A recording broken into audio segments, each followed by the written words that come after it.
And I think for the first time, maybe ever, the consequences of the oppressive communist regime are spilling outside the dusty pages of foreign policy trade magazines into the living rooms of everyday Americans. Right now, so many people are out of work.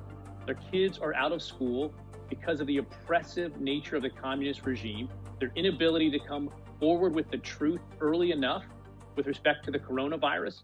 If our 5G networks are insecure, every single thing that we value in life is going to be insecure. And that's why we're taking such aggressive action at the FCC, looking at Huawei, ZTE, China Mobile, looking at China Telecom, supporting this trend to software-based networks to make sure that we have not just the best 5G platform, but the most secure platform as well. Just how does challenging Chinese Communist Party officials on Twitter fit into Brendan Carr's job as a commissioner for the Federal Communications Commission, or FCC? Why is Huawei's 5G a major data security threat? What steps are being taken to boost America-led 5G development? In this episode, we sit down with FCC Commissioner Brendan Carr, who previously served as General Counsel of the FCC and Chief Legal Advisor to the Commission. This is American Thought Leaders, and I'm Jan Jekielek. Commissioner Brendan Carr, such a pleasure to have you on American Thought Leaders. Thanks for having me. I appreciate it. So, Commissioner Carr, I'm actually just going to read quickly from the mission of the FCC. The FCC regulates interstate and international communication by radio, television, wire, satellite, and cable. That is what the FCC does. But you're taking a bit of an unusual role here as an FCC commissioner. You've actually been challenging some of the propaganda officers, the top propaganda officers of the Chinese Communist Party. I think most of our viewers will be familiar with your tweeting at the Foreign Ministry spokesperson of China, Hua Chunying, asking about the whereabouts of the various whistleblowers that exposed the reality of coronavirus, or CCP virus as we call it back in the day. I'm wondering, have you actually heard anything back? Have you actually had a chance to speak with any of these whistleblowers? The only thing I've heard back from the chief propagandists of the Communist Party is they blocked me on Twitter. So I was able to stand up another Twitter account that I use solely to keep track of the chief propagandists and the information they put out. At the FCC, as you point out, we have a pretty broad mandate, and that includes regulating the media. And I think it's important that we always send a clear signal, whether to our own media here in the US or across the world, that we stand strong for free speech and not having the government interfere with the free flow of information. So, in the top of this tweet thread that went viral that you did, basically there was a kind of a call for cooperation that was referenced. And so what do you take as cooperation meaning when the Chinese Communist Party folks say it? Look, I think we have a lot of questions that have come up in the last few weeks in particular about the role that the Communist Party played in exacerbating the coronavirus. Right now, they're in the midst of a global campaign to try to secure and solidify their image. So, on the one hand, their chief propagandists are out there saying, everyone's welcome to China, speak freely with anybody you find in the street. At the same time, they are literally disappearing citizen journalists, hero doctors that have the courage to stand up and speak the truth. So I think we all need to shine a light on that. It is always appropriate. It's always the right time to speak truth to the communists that are running that regime, because frankly, the Chinese people are the ones that are most directly and most often brutalized by the communist regime. And so I think we should all stand up for them when they have the courage to stand up to these brutal communist leaders. So when we spoke earlier, you mentioned to me that you've actually learned a lot through this whole coronavirus. I don't know if you can call it an incident, disaster, I think is a better word, pertinent to your job. And I'm wondering if you could dig into that a little bit. Yeah, so I think, look, at the end of 2016, as we rolled into 2017, the US at the top levels of government realized that we needed to take a fundamentally different approach to China. You see that on the trade front, and you see that where I work here at the FCC. We've taken a number of targeted action to secure the US telecom networks from entities that are ultimately controlled by the Communist Party. So, for one, we took action against Huawei and ZTE, two companies that we determined were too tightly controlled by the Communist Party. And we've now prohibited them from adding their subsidized gear into US telecom networks based on a security threat. We have taken action to prohibit China Mobile, a wireless company, one of the largest in the world, again, ultimately controlled by the communist regime, from connecting to the US network here.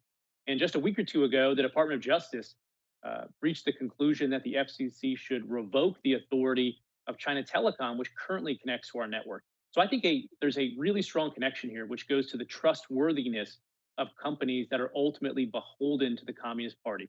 It's not simply enough necessarily to be based in China, but when we have evidence of significant ties and coordination with the Communist Party itself, that gives rise to very serious concerns. And again, we see it the last few weeks with the regime willing to do anything, disappear people to protect their global political agenda. So what is the exact concern, say, with China Telecom, which right now you are exploring, as I understand? And by the way, what is the status of that at this point? So the Department of Justice has recommended that we take action. I think we'll be moving in short order to do just that, a show cause order to give China Telecom an opportunity to make the case as to why they shouldn't be kicked out of our network. There's a lot of concerns. One of them is this: if you are connected to the US telecom network, there could be data that's going from LA, for instance, to Washington, D.C. But China Telecom or another carrier could insert themselves in the path of that data, reroute it. We've seen evidence of this back through China to do who knows what with that data before it's delivered. And the LA to Guangzhou to DC route is not the most direct route for sending traffic from LA to DC. So that gives cause for serious concern. So, you mentioned Huawei earlier and the actions the FCC has taken on Huawei. We're getting reports lately that the UK is going to kind of do a U-turn. I think that term was used on they were going to embrace Huawei. It looks like that might change. Perhaps it was due to Boris Johnson's, I think, near-death experience or something close to that. What would you recommend to them based on what you know about Huawei now? Look, those of us at the FCC and at the State Department have been engaged for years with our counterparts in Europe, in Africa, in South America, telling them our position on Huawei. When you look at the actual cost of this Huawei gear in terms of the security to your country's network, whatever expenses you save on the front end from the fact that China can produce this hardware cheaply through slave labor and through theft of IP, in the long run, it's not going to be worth it. And so I've been very heartened to see some of the recent news out of UK. To your point, they are making a U-turn, and Boris Johnson appears ready to change course and not allow Huawei gear, at least not allow it at the same level that he did before. And I think that's a really good step in the right direction. You'll probably remember the 1980s, Margaret Thatcher had that great speech where she said, "The lady is not for turning." And in this case, I think it's a good thing that the lady is for turning. So I'm glad to see that. So we've discussed China Mobile, China Telecom, ZTE, Huawei, all, basically problematic companies in terms of how they operate in the US. Are there any other companies that are, of that scale that you're looking at right now? So the FCC, as you point out, has taken action against Huawei, ZTE. We've also taken action against China Mobile.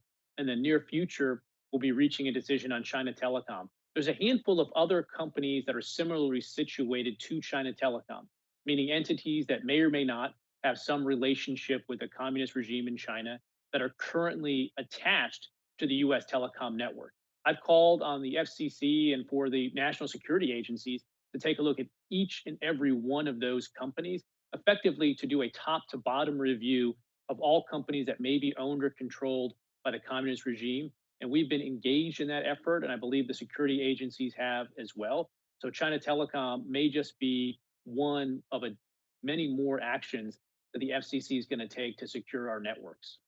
What scenario can you imagine where a prominent Chinese company would not be beholden to the Communist Party of China? It's a good question. There's this law in China that effectively under at least our reading of it here in the US, requires almost any company that's based in China to do the bidding of the communist regime when push comes to shove. But my view at the FCC is it's not enough standing alone to be a company that is based in China. There needs to be some sort of plus factor. And that's what all of our reviews have taken a look at. Not only are you based in China, but what are the ties and relationships to the communist regime? And that's why we engage in due process and we let China Telecom and other companies tell us, yes, of course, we're based in China, but no, we have this structural separation. We have these other provisions that mean we will not be beholden to the communist regime. And we are open to hearing those arguments out in every case and making our decision based on the facts as they arise. So Commissioner Carr, when we were speaking offline, I was actually really fascinated to learn that everything that you are doing on Twitter is actually pertinent to your job, right? And in your mind. And I'm wondering if you could actually speak to that. It's a very, very interesting. Yeah, what we're called to do at the FCC increasingly is to look at the threat and the potential threat to US telecom networks of entities that may be owned and controlled by the communist regime in China. So at the core, the question we have to ask ourselves is one about trustworthiness. If entities are in fact ultimately beholden to the communist regime, well, I think what we've seen over the last few weeks into the steps that they're willing to take, from disappearing people to lying about basic information about COVID, is highly relevant to the regulatory decisions that I have to make at the FCC in terms of the trustworthiness of these entities and whether they should in fact be connecting to the US telecom network. So, since you've taken this very prominent, I would say, position here, basically voicing your mind, have you gotten any pressure behind the scenes from anyone? No, thankfully, we obviously live in a very free country. Other than being blocked on Twitter by the chief propagandist, there have not been any repercussions to me personally. So I'm very safe and secure to continue to speak my mind. I think, look, our relationship with China, for a long time, it was a hotly debated issue among foreign policy circles in DC. And I think for the first time, maybe ever, the consequences of the oppressive communist regime are spilling outside the dusty pages of foreign policy trade magazines into the living rooms of everyday Americans. Right now, so many people are out of work. Their kids are out of school because of the oppressive nature of the communist regime, their inability to come forward with the truth early enough with respect to the coronavirus, their continuing disinformation about it in terms of their own deaths, in terms of the contagion level of this virus, has exacerbated. And so I think for the first time, Americans outside of this traditional foreign policy circle are feeling very directly, very personally, the impacts of this communist regime. And I don't think we can afford to go back to a weak and timid foreign policy that was really the standard in DC, not just for Obama, Biden, but going back beyond that on a bipartisan basis. So I think we are, for the first time, showing real strength, and the value and merit of doing that is being shown, I think, to every American right now. So you mentioned that, of course, one of the FCC rules is to regulate the media. How do you treat these propaganda organs of the Chinese Communist Party like Xinhua, China Daily, and so forth? My position is always more speech, not less. So there's some people, for instance, that say Twitter should deplatform these chief propagandists so they don't have Twitter as a platform to speak, or to your point, take action against other outlets that either come to the US or spread their message in the US. That's not my view. My view is let's fight speech with more speech. And that's why it's so important that I don't stay silent on these issues. And I encourage all of my colleagues and everyone that has a platform to speak up. Look, there is nothing that a communist dislikes more than the truth spoken freely. But I think we all have an obligation to do that. So the State Department has actually labeled a number of these Chinese media companies that work for the state as agents of the Chinese government or the regime, essentially something equivalent to a mission or something like that. Are you a supporter of labeling these state propaganda media differently than free media? I have no problem, obviously, with the State Department's approach, and happy to facilitate that to the extent that we're just providing people more information and more context. I do think, one interesting thing to consider, again, my view is more speech is better than less speech. When you have these chief government officials, like the chief propagandist of China, who has blocked an untold number of people from seeing his Twitter feed, myself included, I wonder whether that's something where some of these platforms should step in and say, if you're going to be using our platform to spread your propaganda or your government message, you should not be able to block people selectively from seeing that message. Again, I think that's a decision that would be up to the platform itself to make, but I would be supportive of some sort of inquiry along those lines. As a government official myself, I don't have anybody blocked from my Twitter account, so anybody can see what I say and they can provide their feedback directly to me. So, Commissioner Carr, something that's been on my mind lately, you're this, fierce advocate of free speech, hence the position you described moments ago. We've been facing questions about this on platforms. Specifically, we've had this film tracking down the origin of the Wuhan coronavirus, which has gone uber viral across multiple channels, multiple platforms. And on Facebook, via one of their science fact checkers, I say that in quotes, because we're disputing everything they found, they've labeled it now as partially false after we pushed back. And I think hopefully we'll get this resolved. But the point is that people on Facebook are being restricted at this moment from viewing this documentary, which explores a whole range of possibilities around the realities, again, from China. What are your thoughts around this new phenomenon of fact-checking on platforms and so forth? Yeah, I wrote an op-ed on this that was in the Wall Street Journal. And the thesis behind this op-ed is this term disinformation is the new disinformation. And what I mean by that is people are taking the label disinformation and they're placing it on political speech they don't like and trying to convince people that it is disinformation or false. When what's really happening is the fact checkers are just disagreeing with the political message that's being sent out there. I think here's why we're seeing it.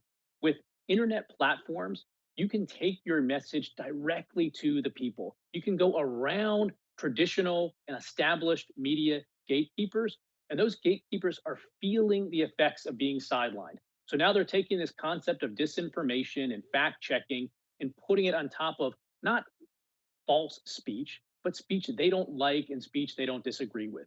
So I've put an idea out there. It's called turning off the bias filters. And here's what it would do. If you have a platform like Facebook or Twitter, rather than having a third party fact check your feed for you, you as a user should be able to turn that fact check off. So, for instance, if you want Fox News to be reviewing and fact checking everything in your feed before you view it, great, you can turn that on. If you want MSNBC to be reviewing and fact checking everything before you see it and putting filters over documentaries, great, have at it. But I don't think that's a decision that the platform should be making for us. And I think it's a approach that would lead to less regulation and an approach that would lead to more speech. So I think we should turn off those bias filters, turn off those fact checks, because as you're seeing, this is really about value judgments. Because what people don't realize when they call for censorship or call for taking videos down or putting screens up over it, these aren't decisions made from some oracle of truth. These are people. And these are people that are either fallible or they're people with political agendas. And that's why my position is always more speech, not less speech. So, again, speaking of free speech, when we look at the Chinese Communist Party and the reality in China, inside China, of course, the reality is the antithesis of that free speech. And, what are the costs of that for Americans in a broader sense? Well, we touched on this a little bit, but I think the everyday American is now feeling the consequence of that censorship. I mean, think back again to the end of last year, December and January. You had hero doctors that were sounding the alarm, trying to tell the world about COVID-19. And the Communist Party of China clamped down on that immediately. They dragged these doctors from their homes in the dark of night, forced them to sign confessions retracting that information, and in many cases have now disappeared those doctors and those journalists. That censorship directly exacerbated COVID-19. And it is something that is now impacting so many Americans. So this has moved, I think, beyond the theoretical. This has moved beyond foreign policy debate. And every American right now is feeling what it's like when a regime cracks down on freedom and free speech. What would you call on the Chinese regime to do at this time then? Well, first and foremost, to shut down the disinformation campaign. And I think the WHO has a significant responsibility in what we've seen here. Unfortunately, the WHO, at least at the very top leadership, has shown that they are nothing more than a mouthpiece for communist China's propaganda. We all know that the data and numbers that the communist regime is putting out in terms of deaths, both in Wuhan and across China, are orders of magnitude below the actual numbers. And yet, the WHO is out there parroting those numbers and adding credibility to those numbers that just mislead the entire world and slow down our response. There was a lead epidemiologist at the WHO who said that at the end of December, when she first saw the evidence coming out of China, she had the instinct that this was a human to human transmitted virus. Yet 2 weeks later, the WHO was still parroting the Communist Party's position that there was no clear evidence of human to human transmission. This is just a disaster for the WHO in terms of its credibility. So many people relied or could have relied on that information, and they've showed that maintaining their relationship with the communist regime and potentially funding from the communist regime is more important than accurate information about health and safety. And that's a shame. You know, we're actually seeing, I think to this day, multiple governments around the world and actually platforms that I was describing earlier are actually still taking the WHO information as Bible, so to speak. Given what we know, what should we be doing here? Well, we know we can't trust the data that's coming out of the WHO. And I think the administration is right to look very closely at our relationship with the WHO and our funding commitments to the WHO. Look, the Communist Party itself is more embarrassed by the numbers it's putting out there than the WHO. The Communist Party is walking back these false numbers about 3,000 deaths faster than the WHO. That should be a real embarrassment and reckoning for the WHO.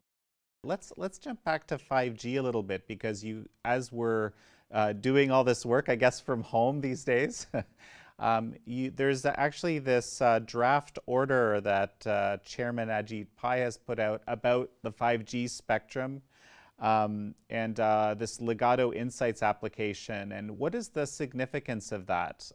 It's quite a big deal, actually. If I wonder if you could give us a broader picture. I think the internet is going to be one of the things that powers this country out of this downturn we're seeing with COVID-19. I think the nation is going to emerge much stronger, much more prosperous, and so much of that is going to be built on the internet economy. In 2015 and 2016, we were at serious risk of ceding US leadership in 5G to China. Back then, they were putting up new cell sites, which is what you need for 5G, at a much faster clip than us. They had more spectrum available, which is basically the oxygen for 5G, what all this will run on, than what we did at the FCC. And so we engaged in a significant turnaround. And the US now has the strongest 5G platform in the world. We've done that by cutting red tape on the infrastructure side. So cell sites are going up at a much faster clip now than they were back then. And to your question, spectrum. We've now opened up more spectrum than any other country in the world. And the most recent decision we've done on that, to your point, is this L-band spectrum, which is basically mid-band spectrum, which can be prime use either for 5G or even Internet of Things applications. So we've now, all 5 commissioners voted to approve that decision.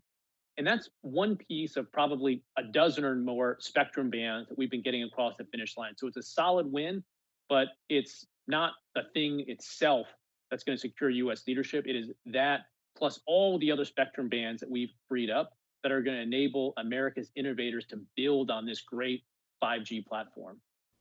So are you saying that the US now has everything it needs to compete with Huawei, which is basically, you know, we argue strongly at the Epoch Times, an arm of the Chinese Communist Party and connected deeply with the Chinese military, to compete both in the US and of course and on an international stage? Yeah, so we have leapfrogged China up until now. If we rest on our laurels, they will swing from behind and they'll beat us again. So we need to continue pushing more spectrum. We need to continue modernizing our infrastructure rules. And I'm confident we're going to do that at the FCC. When you step back globally, to your point, you look at continents like Africa, South America, Huawei and China have deeply, deeply penetrated those countries. The market share that they have secured in terms of Huawei gear being built into these networks is staggering, 70, 80% market share at this point. Huawei really is the digital portion of China's Belt and Road Initiative. And what we're seeing is they go in and load up these countries with debt and build new ports or new railroad systems. And when the debt comes due, it can't be paid. And then they repossess the ports and the railroads. Well, I'm afraid potentially we could see that on the digital side, but the repossession is going to be your country's data. And that is very, very dangerous when you think about everything now that travels over these networks: power information, banking information, healthcare information. To some extent, it's going to be tough to make inroads again in Africa, given how much market share that Huawei has. But we're doing a couple things to address the threat from Huawei. One, through trade negotiations, President Trump has cracked down on IP theft. That was a big reason why Huawei was able to get an advantage. Two, as I mentioned, at the FCC, we've now prohibited subsidized Huawei gear from going into the US telecom network. And three, we have an active proceeding where we're looking at rip and replace, meaning taking the Huawei gear out that did make it into the US network and to compensate providers from that. And finally, there's this new trend in 5G towards software defined networks. So where 4G was built on these bespoke, expensive pieces of hardware, where Huawei and Chinese manufacturers had an advantage, 5G has been built more on software. And when you compete on software, US companies have an advantage. And so that's another reason why some of the early advantage that Huawei had is now diminishing. And that's going to help boost US leadership in 5G, but also result in secure networks. So this is might be a little bit esoteric to some of our viewers. What does it actually mean that the more traditional networks were hardware-based while the US ones are software-based? What does that actually mean in practice? So think of it this way: instead of having five expensive pieces of hardware, each that did one particular function in the network, and you had to buy all five of them, now you can have one piece of network, and it can be software that runs the functions that would have been performed by the other pieces. So in that respect, the software-driven networks are ones where US has an advantage. And I think the security threat is real. I was up in Great Falls, Montana, just a couple hundred miles from the border of Canada. We have an Air Force base there, Malmstrom Air Force Base, and it's where we keep about 150 intercontinental ballistic missiles. And if you look out across this landscape, it is almost nothing there. It is blue sky country. It is wheat fields, miles and miles, except for one thing. There are cell towers dotted throughout this missile field that are running on Huawei gear. And there's a lot of security threats that arise from the different devices and equipment that they've attached to these towers, and how Huawei might have access to that equipment and to the information that it can gather in those fields. So this is a real threat that we take seriously, and that's why we're looking at this rip and replace option to get that type of gear potentially out of the network. Well, that's chilling, frankly, when you describe this scenario. Actually, with 5G, a lot of people might not understand the implications of the idea that 5G is really primarily a network for the things to talk to each other, for devices and automobiles and refrigerators and phones, all to communicate with each other. And the sort of people-to-people element is actually a pretty small piece of it. So the implications of that, given what you're describing, are pretty staggering. You're right. I think you've nailed it. If you think about the 4G network, what's the most amazing thing about it? It's our smartphone. The 4G network is custom built to support smartphones and apps. The 5G network, to your point, the smartphone is really going to be, to some extent, the least interesting part of that network. It's going to be the Internet of Things and everything that a 5G network enables. And the way I describe to people 5G is to tell them to think about their own life 10 years ago when we were shifting from 3G to 4G. Think about how you got across town back then. You had to call a cab company or stand in a taxi line and pay exorbitant rates. Think about all the trips you didn't take. Now we have this entire app economy that was unleashed by 4G networks. And so you're just a swipe away from being able to get Uber, Lyft, Via. That type of revolution is going to happen once again. It could be anything from grocery shopping. Right now, I hate grocery shopping, and with the pandemic, it's even more difficult. But imagine when we have a 5G network, you can have VR goggles on your face, and you can virtually walk through your own grocery store where you know where things are. You can pick up a piece of fruit, and with haptics, you can actually feel what that fruit feels like and see if you want to buy it. So it's going to be transformative, but we're only having just a glimpse of it today. Well, and to your point, imagine now the Chinese Communist Party having control and being able to insert itself into your grocery buying experience or something, that even in itself could be a very threatening thing. You're right. If our 5G networks are insecure, every single thing that we value in life is going to be insecure. And that's why we're taking such aggressive action at the FCC, looking at Huawei, ZTE, China Mobile, looking at China Telecom, supporting this trend to software-based networks to make sure that we have not just the best 5G platform, but the most secure platform as well. Commissioner Carr, this has been a fascinating, wide-ranging discussion. Any final words before we finish up? Well, thanks so much for having me. I think most importantly, when you look back at what's happened in the last couple of years in this country, starting in 2017, the U.S. signaled that it was time to take a fundamentally different approach to the communist regime of China. You see that on the trade front, and you see that where I work, obviously at the FCC, whether it's Huawei ZTE, whether it's securing the 5G network, or whether it's exposing some of the lies that are being propagated by the communist regime. We've finally seized on a foreign policy that shows strength, and it's a movement away from the weak, timid approach we have in years past. And I think that's a good thing because so many Americans right now are feeling the impact of the oppressive communist regime, which exacerbated this spread of COVID-19. Commissioner Brendan Carr, such a pleasure to have you on. Thanks for having me.